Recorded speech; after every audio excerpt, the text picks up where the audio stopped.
Na mtazamaji, karibu tena, na nakumbusha kwamba siku ya leo ni siku ya kuadhimisha usambaji wa virusi vya ukimwi, na bila shaka swala ambalo tunazidi kuangazia baada ya taarifa zetu mbili ambazo tumekuwa nazo pale, ikiwemo taarifa ya kituo cha mauti na vile vile taarifa yake Shadrack Miti kuhusiana na jinsi ambavyo wanawake wakongwe katika maeneo yale ya Kisumu pale na Homa Bay wameweza kugeuka kubadilishania na kuanza biashara hili kuweza kujifaidi kimaisha, kando na kuwa kwamba watashiriki ngono ili kuweza kupata lishe la kila siku, mtazamaji. Na kwa sasa ningependa niungane na mwanahabari mwenzangu Kelvin Ogutu ambaye yuko katika kaunti ya Kisumu atupashe mengi zaidi. Kelvin, labda ni yepi unayo kutoka upande wa kwako? Asante sana Nick. Tunakuja kwako moja kwa moja kutoka Jomo Kenyatta Sports Ground hapa Kisumu, na leo tunapoadhimisha siku ya ukimwi duniani, ambapo hii ni fursa ya si wa Kenya tu pekee yao bali dunia nzima kuanza kuleta nguvu zao pamoja ili kupambana na ugonjwa huu, na vile vile kukumbuka wale ambao walituacha kupitia kwa ugonjwa huu. Na katika eneo hili leo niko na acting chief officer wa health katika kaunti ya Kisumu, Dickson Onyango, ambaye alikuwa ameniambia kwamba tutafanya mazungumzo yetu kwa lugha ya Kiingereza. Kwa hivyo ningependa atueleze zaidi kuhusu takwimu ama idadi ambazo tumeweza kuwa nazo kulingana na ugonjwa huu wa ukimwi. Karibu sana kwenye KTN News. Sasa tuambie kwa, just give us a brief explanation on what the fight against HIV has been in this county. Okay, thank you. The fight against HIV in this county has been very successful. As you may know, we are one of the high burden counties. We have a prevalence of about 19%, and over the years we have seen this prevalence stabilizing because we have put in place very good treatment strategies so that we ensure that people who are actually infected with HIV live long. And so that has seen the prevalence of HIV stabilize around 19%. We have global targets in terms of the global UNAIDS targets, the 1990 targets, which I want to be able to talk about. And the first target is to be able to identify 90% of people who are HIV infected. On this indicator, we have been able to identify 74%, which means we still have quite a way to go in terms of identifying people who are HIV infected. But we have done very well in being able to put those people who have been identified on treatment. And so far we've been able to put 82% of them on treatment. And we just have 8% to be able to meet the global targets. In terms of achieving viral suppression, our target is 90%. And so far we have 77% of our people who are on ART are virally suppressed. And we are still working very hard to be able to meet those targets. Similarly, we have been able to see some progress in terms of reducing new infections. One of the examples I can be able to give is that last year we had an estimated number of 13,000 HIV new infections in Kisumu County. This year, this has reduced to about 9,000. And so we have seen a reduction in new infections. So we are still working very hard as a county to be able to achieve our targets. And we are implementing both preventive interventions and treatment interventions. And one of the most exciting preventive interventions that was initiated within the last 1 year is pre-exposure prophylaxis, PrEP, which is targeting people who are having unprotected sex long term, but they're not sure of the partner's HIV status while they are still negative. So they take this drug to keep them free of HIV. And so those are one of the successes we've seen. So talking about pre-exposure prophylaxis, where can you tell us how the uptake has been in Kisumu County? It is an intervention that we just introduced the other day, but the uptake has been extremely good. We have seen very good response from the targeted populations. As you may know, Kisumu is one of the places where even the demonstration project for PrEP was done. So it was very easy for us to be able to scale up this intervention. Moving forward, what do you think is the immediate challenge in as well? Because we are talking about creating awareness through various pillars such as accountability, partnerships, and even transparency. So, moving forward, what do you think are the immediate challenges that face you in your road towards ensuring that? Yeah, some of the challenges that we are working on is being able to identify people who are HIV infected. Some people still are not able to come out and get tested. So we are still doing a lot of advocacy to ensure that our people turn out in large numbers to be tested and that we are able to identify people who are HIV infected. We also have challenges in terms of adherence to treatment, and we are working on that. As you can be able to see, our viral suppression rate is 77%. So if we are able to improve on compliance to treatment, then we will be able to see more viral suppression. We've had reports about a stigma and pushing some patients to default. And what's the default rate so far from where you sit? The default rate, I think, over the years has reduced. We may have had times when we had about 10% of our clients default, but this is slowly reducing toward 5% or thereabouts. And Leslie, before I let you go, sorry for taking a lot of your time, we have prevention of mother-to-child transmission, yes, which is a concept that's aimed at ensuring that the unborn, yes, whose mother is HIV positive, yes, get to the earth HIV-free. Yes. I would like to get your view on what this has been in Kisumu County. Yeah, in Kisumu County, we have done very well in terms of implementing prevention of mother-to-child transmission.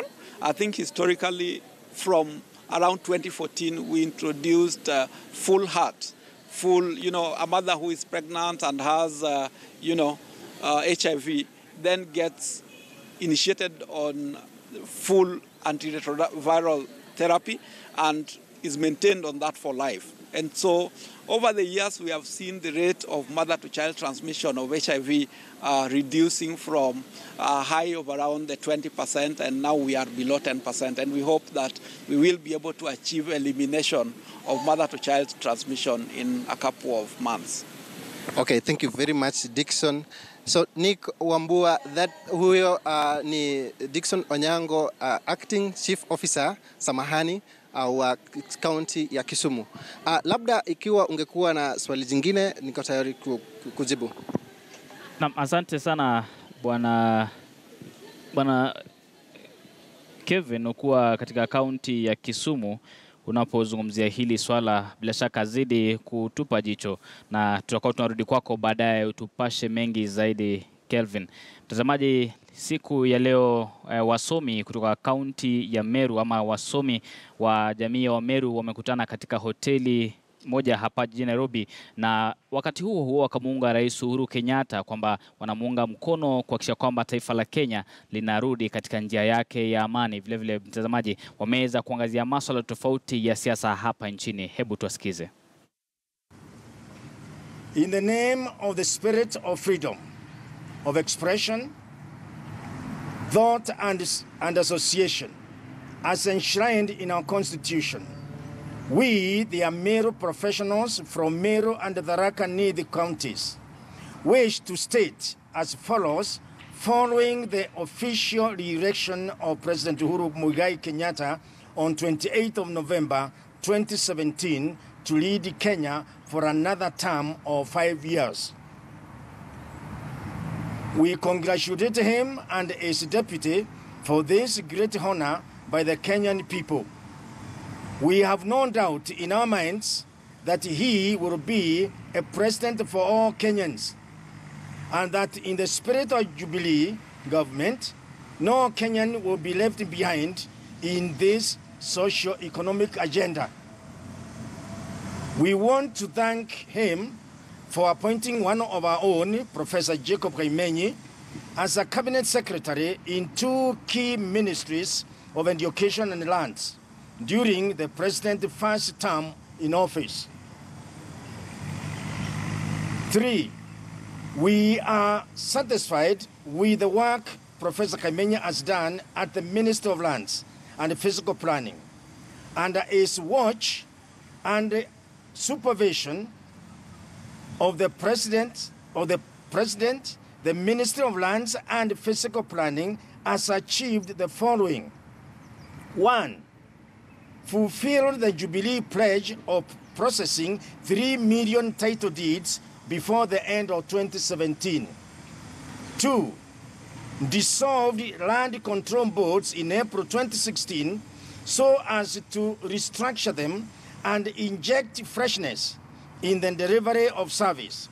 Some members of the said board had served for over 9 years, contrary to the global best practices. 3. He waived such fees as promised by Jubilee government in 2013. 4. Instituted key reforms in the sector, such as crafting the National Spatial Plan and the National Land Use Policy for the first time in the history of Kenya. B. Drafting and eventual gazettement of rules and regulations, operationalization land laws. These rules and regulation had been delayed for over 3 years, making it difficult to transact key business in the land sector.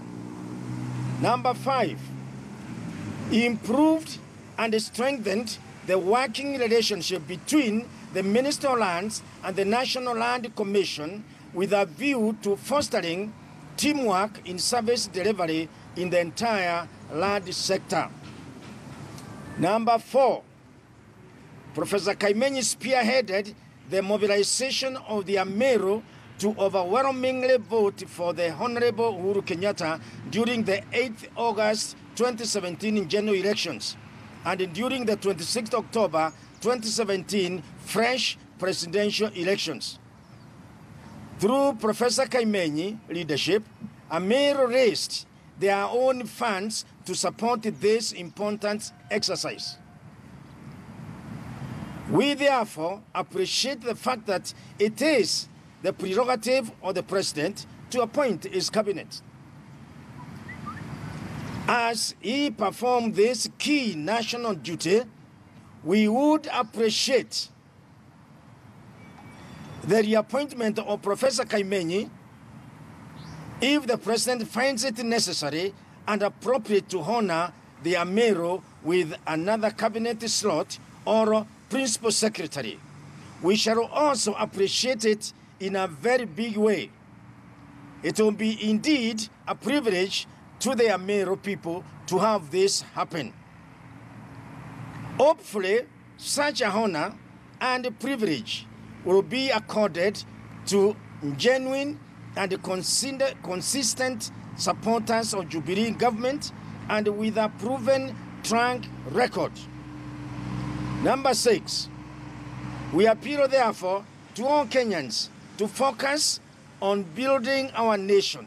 Now that the elections are behind us, we should now focus in development and other matters which build the nation. In our invaluable tradition, we also appeal to all our brothers and sisters to continue praying for peace and unity in our country, Kenya. Finally, long live our President, long live Kenya, and thank you, and God bless you, those of you who are present here and those who are hearing what we are doing here. God bless you, God keep you. Na mtazamaji, hapo ni wasomi kutoka jamii ya Meru, bila shaka kuzungumzia kumunga mkono Uhuru Kenyatta na vile vile waziri wa ardhi Jacob Kaimenyi, na wanasema kwamba iwapo Rais Uhuru Kenyatta ataongezea nafasi nyingi zaidi, basi itakuwa ni vema, kwani wanaunga mkono serikali ya Jubilee. Halmashauri ya usalama barabarani mapema leo imetia sahihi mkataba na wadau wa shughuli za usafiri kuhusiana na usalama wa usafiri wa Wakenya katika kipindi kijacho cha shamra za Krismasi. Hebu tusikize. And it's really exciting for us as NTSA. We've come a long way. I do remember a few years ago, especially with the issues that we had with the Alcohol and Beverage Association of Kenya, when we introduced alcohol law in the country, they perceived us as enemies. I am happy today that we can sit in one table. I hope now our situation has actually been clarified. And as Director Road Safety, Njeri Waithaka, had mentioned, we are not saying that we don't want people to enjoy themselves and enjoy their drink. Far from that. What we are concerned is safety. And all of us, I think, now have realized that it is in the interest of all of us that we play a part as we help our customers to keep them alive, safe, healthy, so that maybe tomorrow they can come back and come and enjoy a drink. I'm sure we all sit here, and I will give a personal experience of a friend sometimes back. There is a friend of mine, I used to meet him when I joined somewhere. A very common place we used to meet regularly. Then he was not a very close acquaintance, but I knew him. But for some time, I used to visit that place, and all of a sudden I realized I'm not seeing him. And he used to be very common there. I know he used to enjoy his drink a lot. But what surprised me is one morning while I was in the office, when I opened the newspaper, on the obituary page, I saw him. I didn't know what happened to him. Then later on, when I visited the same place again, I said, and I tried to find out what could have happened to this friend of ours. Then I was told he was involved in a fatal road accident along Langata Road, and he was drunk, and he died as a result of that crash. In fact, we are told that while he was driving, while negotiating the roundabout, he didn't realize that he was going against oncoming traffic. So the effect of alcohol obviously had an effect on him, and his reasoning or his ability to think straight was impaired. And instead of taking the right route, he took the wrong direction without knowing. And he was involved in a crash with a truck, and he died. A very young person, highly talented on IT, and it's unfortunate that we have to lose people under such circumstances, or circumstances that are clearly avoidable. The challenge of road safety remains a big challenge to all of us. And as we all know, we lose about almost 3,000 people annually as a result of road traffic crashes. Many more are injured seriously, some with slight injuries.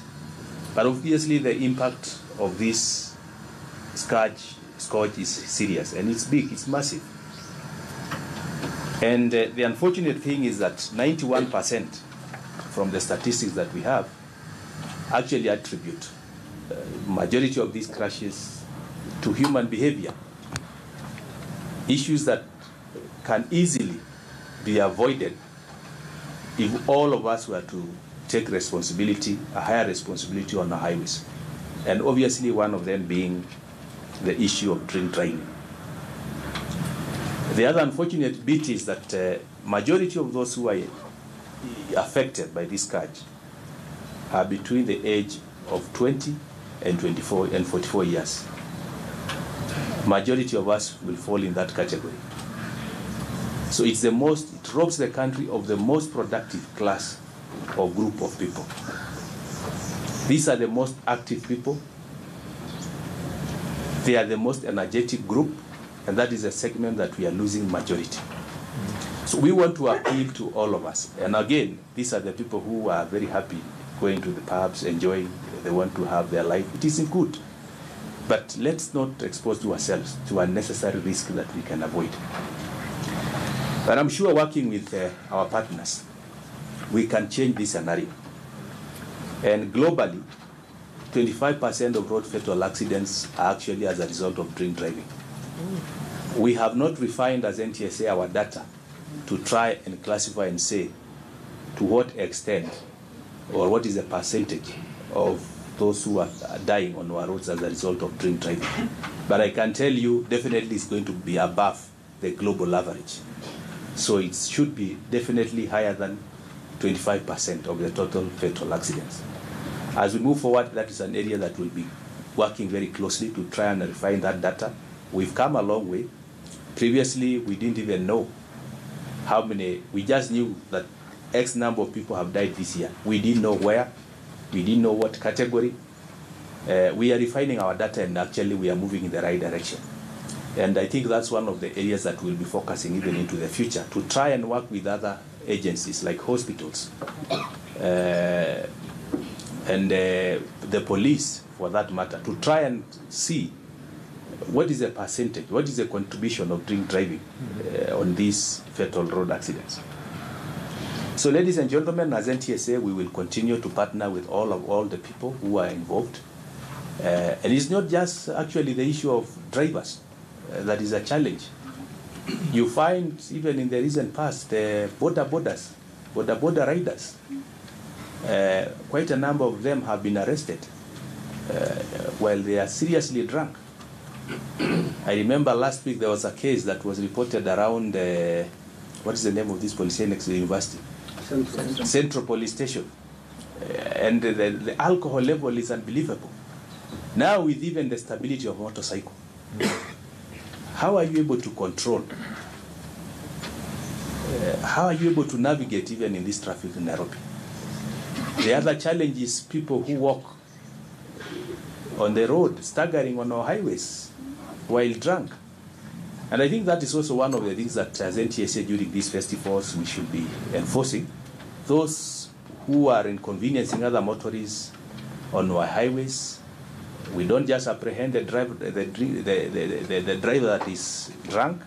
We'll also deal with those people walking along our highways while drunk, because they pose a threat not just to their own lives, but to that of other motorists.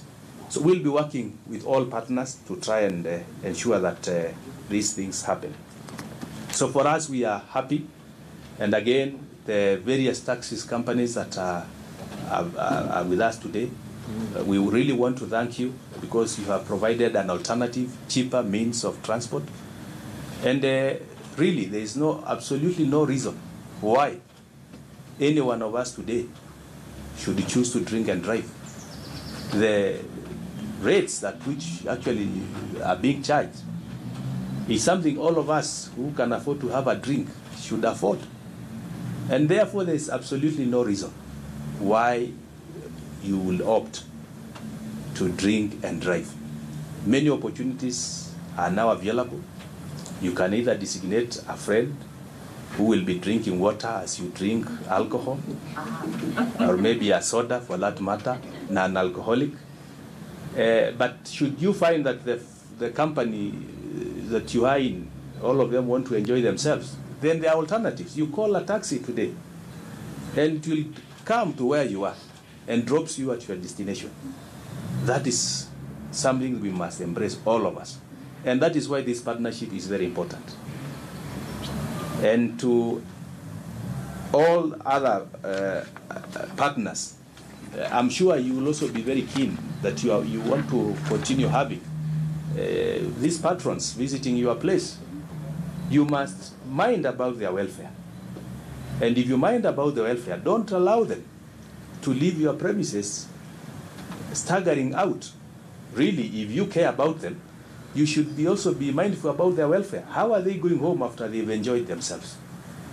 And working with this group, you can make arrangements for taxis.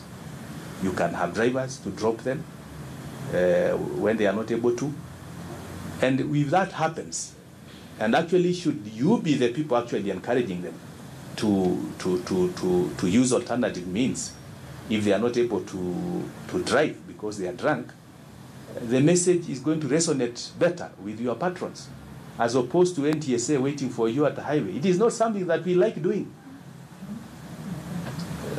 Being out there at night, it's cold, it's raining. It's not that we like to do it, but because we mind about your lives, that is why we go there. The challenges that our officers go through, you must have seen reports in the media of one of the officers who were knocked down by a driver in a roadblock. So we put our officers under very risky situations because we know that it's important to save lives. So if all of us put our hands together, this will go a long way in trying to change the culture. And in other countries, those who have traveled, especially in the West, you will see that people leave their vehicles at home, then they go out and enjoy and celebrate the whole night, but no one never drives. So I think we are very glad that we have now this partnership. A few years ago, it was not possible to sit in the same table.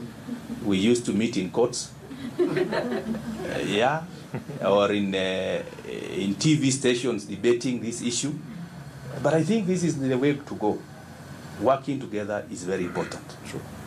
And I'm sure we will make a difference. And for me, I think I will really welcome this partnership, and we look forward to working closely with each one of you. December traditionally has been marked with very high fatality rates, and one of the attributes is actually drink driving as people celebrate during this festive period. We want to make this festive period the safest ever. And we have rolled out, as NTSA, and working with our partners, we've rolled out elaborate plans. And I can tell you that for these gadgets of detecting drink drivers, I think we have more than enough. And not just in Nairobi. We have all over the country. And we are glad that we will be rolling out this together to try and change the behavior. But our position is we would rather not find anybody on our highways driving. We will be happy.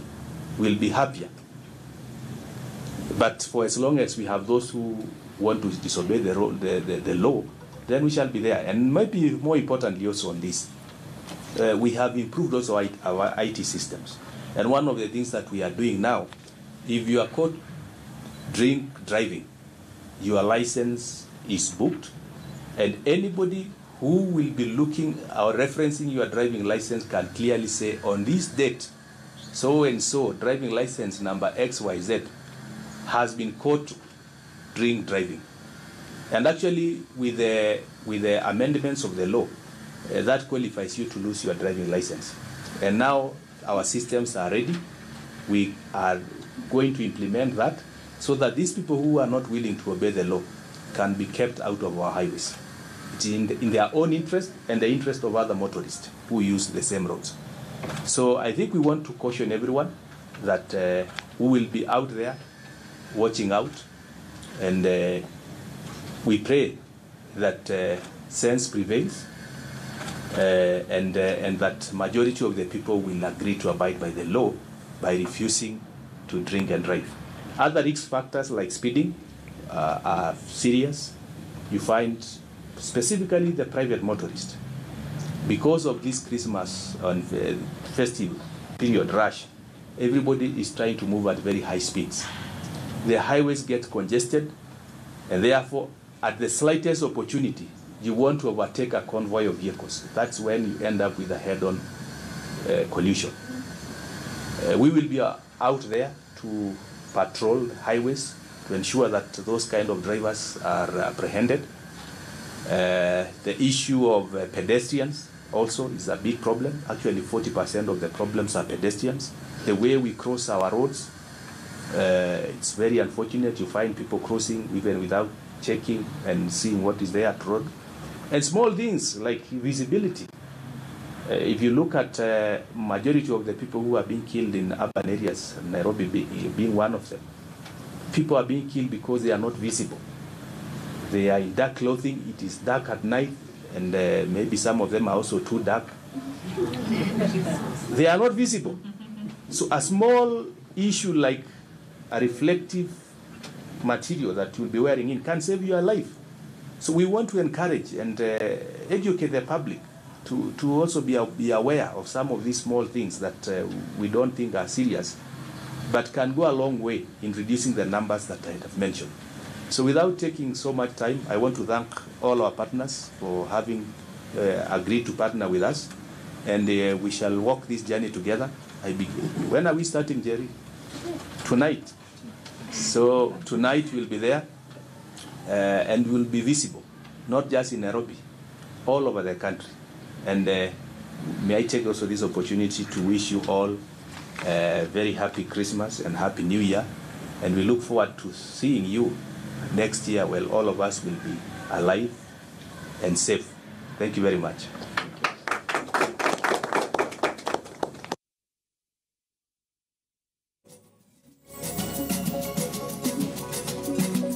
Nipumzike kidogo, nipumue, kisha tunarejea na sehemu yetu ya mwisho kabisa ya taarifa za leo mashinani. Usiende mbali.